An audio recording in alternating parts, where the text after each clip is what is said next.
भक्ष्य आहार अभक्ष्य त्याग में सूखे मेवे के बारे में जानेंगे। कौन सा सूखा मेवा अभी भी अभक्ष्य है वो भी जानेंगे।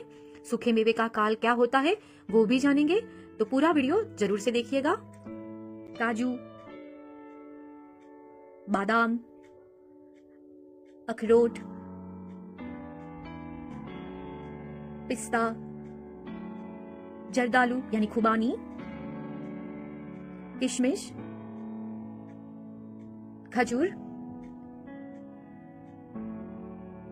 और सूखा हुआ खजूर यानी छुहारा इत्यादि सभी प्रकार के सूखे मेवे कार्तिक सुद पूनम से लेकर फागुन सुद 14 तक भक्ष्य है, यानी हम खा सकते हैं, उसे उपयोग में ले सकते हैं। अब हम वो सूखे मेवे के बारे में बात करेंगे जो अभक्ष्य है, और वो सूखा मेवा है अंजीर। अंजीर क्यों अभक्ष्य है? अंजीर बहुबीज है। बहुबीज यानी अंजीर में बीज की मात्रा बहुत ही ज्यादा होती है और उसके बीज आपस में इतने चिपके हुए होते हैं कि वो अलग होने की संभावना बहुत ही कम होती है, इसलिए उसे खाने से जीव हिंसा का दोष ज्यादा लगता है, इसीलिए अंजीर का त्याग करें। अब हम जानेंगे कि सूखे मेवे का उपयोग किस प्रकार करें जिससे साधु साध्वी जी भगवंतों को गुजरी बहराने में भी उसका लाभ ले सके और साथ में तपश्चर्या आदि में भी उसका उपयोग कर सके। तो आइए देखते हैं और जानते हैं। किशमिश और बादाम दो सूखे मेवे ऐसे हैं जिसका उपयोग आप डायरेक्ट ही कर सकते हो, तपश्चर्या आदि में भी डायरेक्ट उपयोग कर सकते हो, साधु साध्वी जी भगवंतों को बहराते समय भी उसे सीधा ही बहरा सकते हो।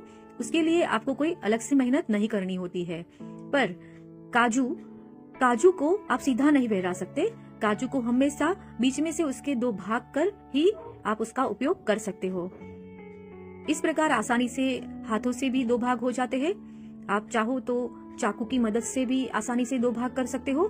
बहुत ही आसानी से इस प्रकार से दो भाग हो जाते हैं। दो भाग करने का कारण ऐसा होता है कि काजू की जो बीच का जो भाग होता है उसमें जीवोत्पत्ति की बहुत ही संभावना रहती है, इसलिए तपश्चर्या आदि में साधु साध्वी जी को भगवंतों को बहराते समय और नॉर्मल यदि आप तपश्चर्या नहीं करते हैं फिर भी काजू को इस प्रकार दो भाग करके ही उपयोग में ले। पिस्ता का उपयोग करने के लिए बस उसका छिलका ही निकालना होता है। बहुत ही आसानी से पिस्ता का छिलका निकल जाता है। ऊपर का छिलका हटाने के बाद आप साधु साध्वी जी भगवंतों को बहराने में या तपश्चर्या में या नॉर्मल खाने में उसका उपयोग सीधा ही कर सकते हो।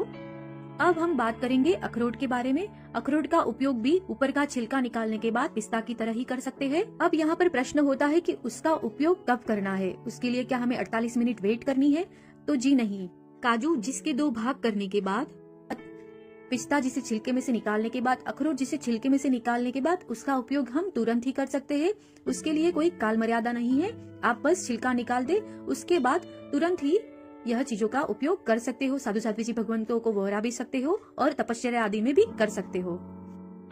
अब हम जानेंगे खजूर, खारेक और जर्दालू का उपयोग किस प्रकार करेंगे। यह सभी सूखे मेवे बीज वाले होते हैं, इसलिए हमें सबसे पहले उसमें से बीज को निकालना पड़ता है। बहुत ही आसानी से इस प्रकार से हम बीज निकाल सकते हैं। आपको यह बात खास ध्यान में रखनी है कि खजूर, खारेक, जर्दालू इत्यादि बीज वाले सूखे मेवे बीज निकालने के 48 मिनट बाद ही उपयोग में ले सकते हैं। 48 मिनट बाद ही साधु साध्वी जी भगवंतों को यह सूखे मेवे को बहरा कर लाभ ले सकते हैं और तपश्चर्या आदि में भी उसका उपयोग 48 मिनट बाद ही कर सकते हो, क्योंकि 48 मिनट बाद यह अचित हो जाता है।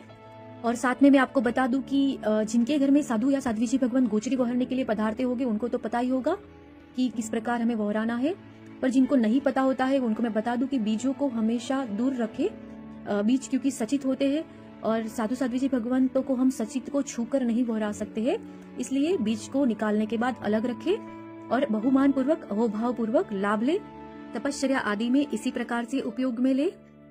और यह सारे सूखे मेवे हमारे शरीर के लिए जरूरी है, जीभ के स्वाद के लिए नहीं। वो हमेशा बात ध्यान में रखे। और आज आपको हमारा यह वीडियो पसंद आ रहा हो और आप हमारे चैनल पर नए हो तो जरूर से सबसे पहले हमारे चैनल को सब्सक्राइब कर ले और साथ में बेल आइकन पर भी क्लिक कर ले, जिससे नए नए वीडियो अपडेट्स आपको मिलते रहेंगे। अब हम जाने